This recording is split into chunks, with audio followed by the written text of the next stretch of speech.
Hello interwebs, welcome to No Post on Sundays, the series about computers that don't post that may or may not be posted on a Sunday. This one probably won't be posted on a Sunday, but I am recording on a Sunday, so that kinda counts. Anyway, here's a CyberPower PC that doesn't post, probably. Let's turn it on and see what it does. Helps if I turn on the power supply. Okay. Right, we have fan spin. Customer tells me that apparently there were some lights, and then the lights went out, but the fans kept spinning. Okay, it made a beep. Oh my god, it's going to put. Oh. All right, we had a beep sequence from that. That was beep, beep, beep, beep. That was 1 long and 3 short. 1 long and 3 short. Okay. Well, there you go, folks. I'm going to roll the intro, and I'm going to get this thing laying down on the bench, and we'll start having a look into that. See you after the cut.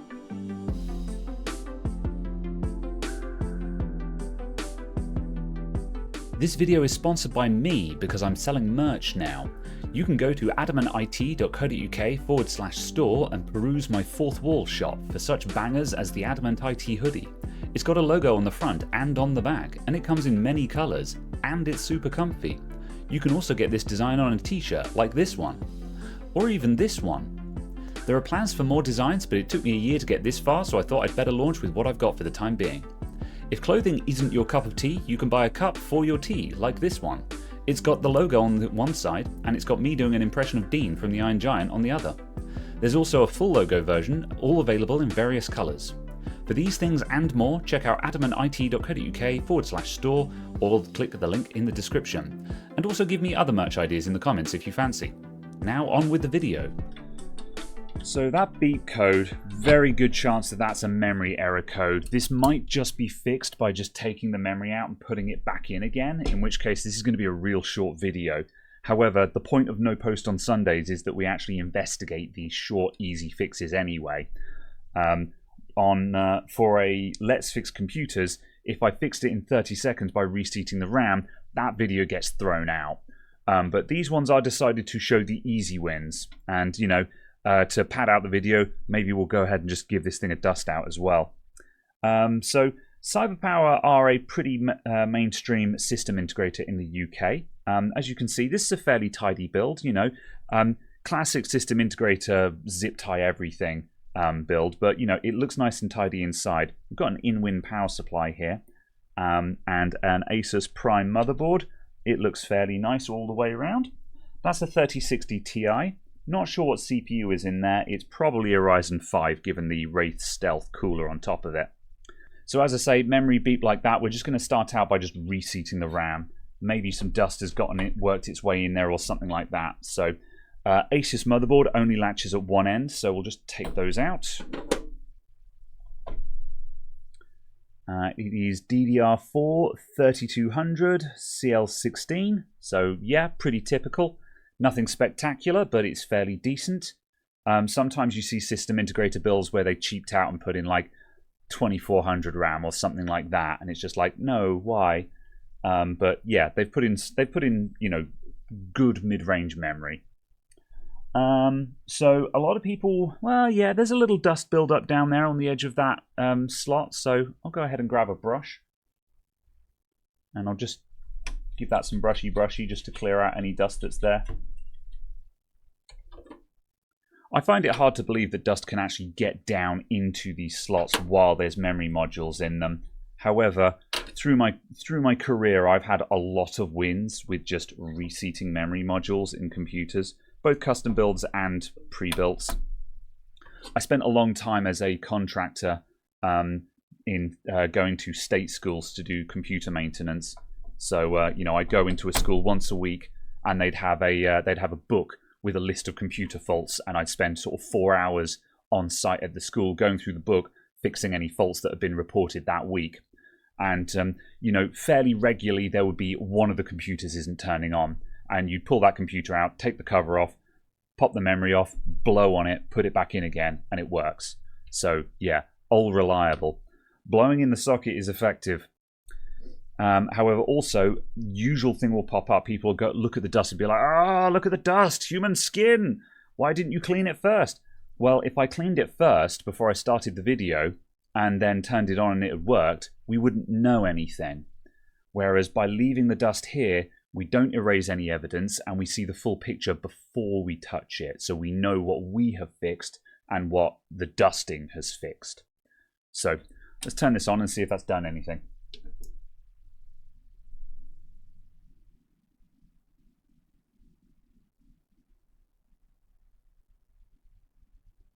I'm sure that speaker is in the wrong way around, but it beeps the first time, so I guess it'll beep again. Alright, the fans all just changed speed. Yep, and we got a post beep. And there we go. We got a post. And that's booting into Windows. There you go, folks. Nice and simple. Cool. So yeah, just a very simple memory reseat. So before we wrap this up, what I'm going to do is I'm going to take this out the back and just blow all of the dust out of it. Then we're going to put it back on the bench and we're going to check that the memory is in XMP mode, because through all of the false starts and no posts, the motherboard may have dropped out of XMP, so it might be running at 2133 RAM speed. Asus motherboards tend to try and automatically go into XMP mode. So if we gave this a couple of reboots, it may just automatically go back to XMP. But also that cuts both ways. It might mean that it's posted correctly this time, but on the next post, it tries to go into XMP and fails again. So that's another situation where it looks like we fixed it, but actually we're not done yet. So we're going to clean it up and then we're going to do some more testing just to make sure we're actually done. I'll do a very quick mem test on it as well. I'm not going to do a full sweep of it unless we have reason to believe there's something wrong. But, you know, just to go belt and braces and just demonstrate more stuff for the sake of the video. Right, let's shut this down again. And I'll take this out back to hit it with the air duster.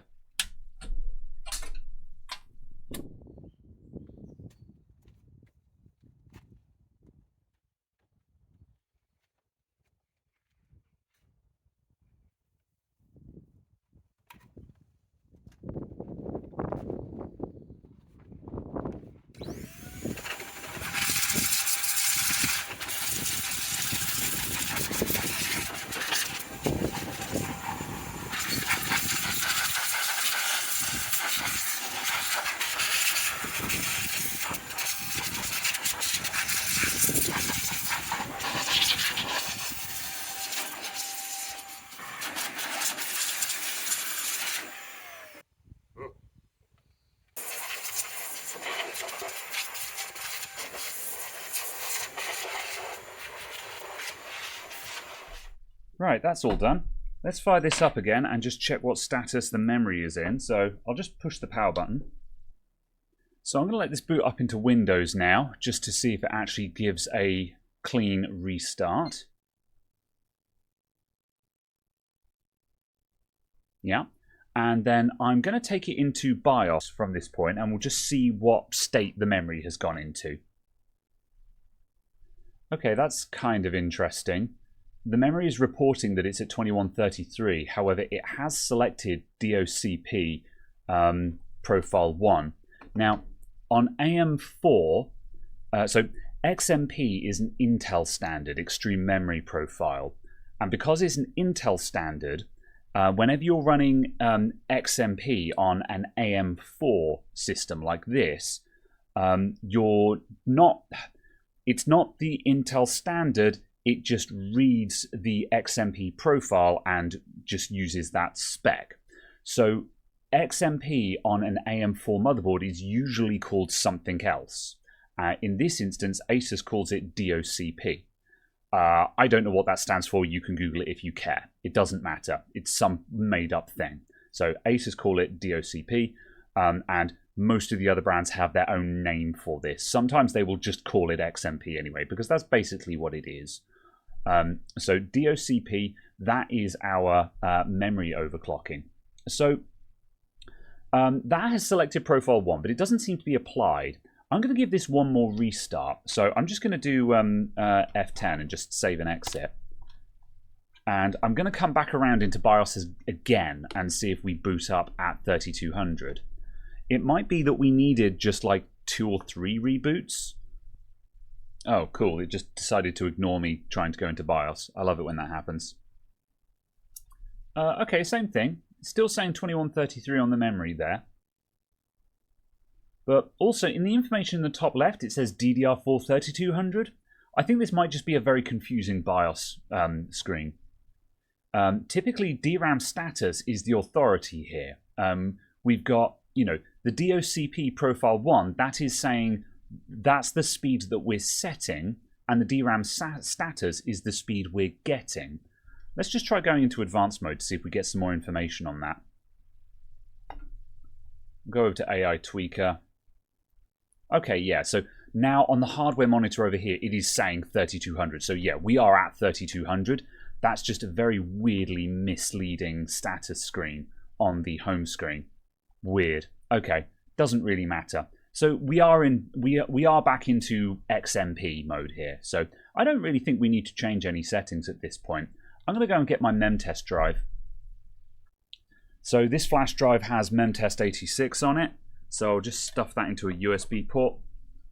And I'm going to control delete to reboot. And I'm going to spam delete to go back into BIOS again. And then we'll select USB as a boot override. We have to restart it because the BIOS will not have detected that flash drive. So we've got to go round again. I think the boot menu is like F12 on an Asus board, but it does vary depending on brand. So generally speaking, it's always easier to just go into BIOS setup and select boot override. So let's go advanced mode, F7, go over to boot, and we're just going to say boot override to our flash drive. So now we're just going to let memtest get started. And I've said this before, but I'll say it again anyway. A lot of people will say you have to wait for 4 full passes, or you've got to leave it running overnight indefinitely to check the memory. And that's technically true. It depends on what your objectives are.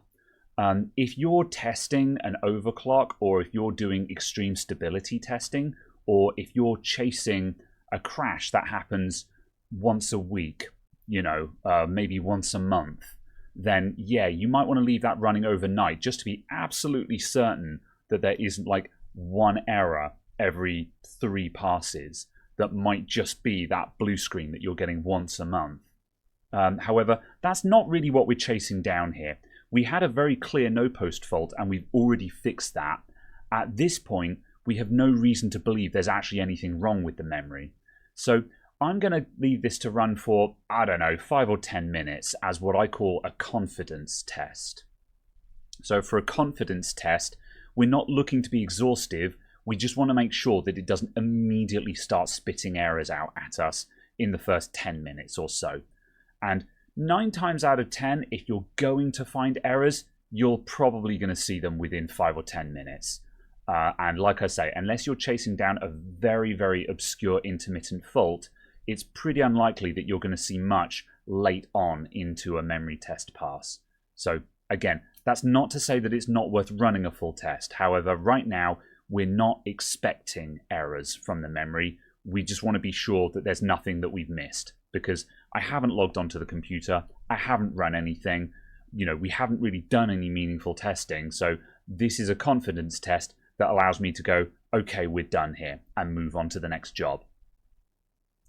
While we're waiting for this to run, something else that the customer mentioned was how the lights on the computer had gone out.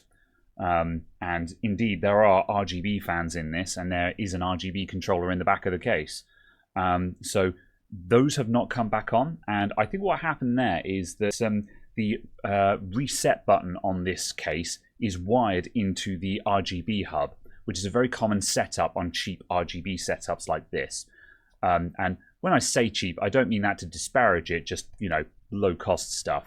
If you're not using like a USB-controlled RGB system, like, for example, Corsair iQ, then you'll probably have a setup like this, where you've got a RGB hub and there needs to be a button somewhere to change the color of the LEDs. In this case, a lot of people and cases will repurpose the reset button for this. So when the computer wouldn't start, there's a good chance that the customer pushed the reset button to try and get it to start, and the lights went out. So if I just press that now, I don't believe it. It reset the computer. Okay. Well, we were nearly 10 minutes into that mem test, so I'm pretty certain that that's okay. Alright, well, I guess the RGB just had a hissy fit then, so we'll have to trigger that ourselves. If I have a look for the wiring, we've probably got... Oh, here we go. Here's an input. Motherboard signal cable. Oh, well, that'll do. Let's just make sure this thing is plugged in. Which we can't do because this motherboard doesn't have a RGB header on it. So that's why that wasn't connected. Alright. Okay, how are we going to get that RGB to turn on then? Typically, with no input signal, I would expect the RGB controller to just default to doing rainbow puke. So I don't know why it's not doing that. Has the power come out? Oh, here we go.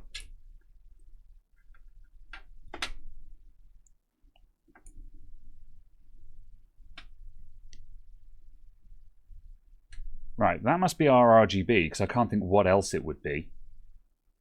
Just plug that into a different connector. Still nothing.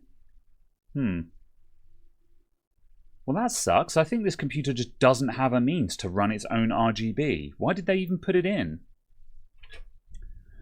Well, there's no immediate solution to that RGB issue. I'll have to check in with the customer and just find out what the deal with that was. You know, maybe these fans have never lit up. And when I actually asked them, I was just like, hey, have your fans ever lit up? They might turn around and be like, no, it's never done that. And obviously then I was just misinterpreting what they meant by the lights went out. But still, it's kind of weird that CyberPower PC built a computer with RGB in it and no means of actually making the RGB light up. That's kind of whack. So yeah, right. There's no easy solution to that except to change the controller because, well, I say controller, that hub doesn't generate an RGB signal of its own, it seems. It has to have a motherboard header to plug into. So, yeah, that's kind of wild. And it's one of the things where you can get caught out if you're building a low-cost system. When you use a minimum viable motherboard like this, RGB is going to be one of the things that it doesn't actually have. And, you know, if you're trying to build a cheap gaming PC for a kid who wants the RGB stuff in it, that might just be something that catches you out. Well, I'll talk to the customer and see what they want to do about that, if anything. But I think that's the end of this video. Thanks everyone for tuning in. This was just as simple as just removing the memory and adding it back in. But hopefully the extra stuff that was included in the video gives you stuff to think about when you're working on computers, I guess. Thanks for tuning in, and I'll see you next time. Bye.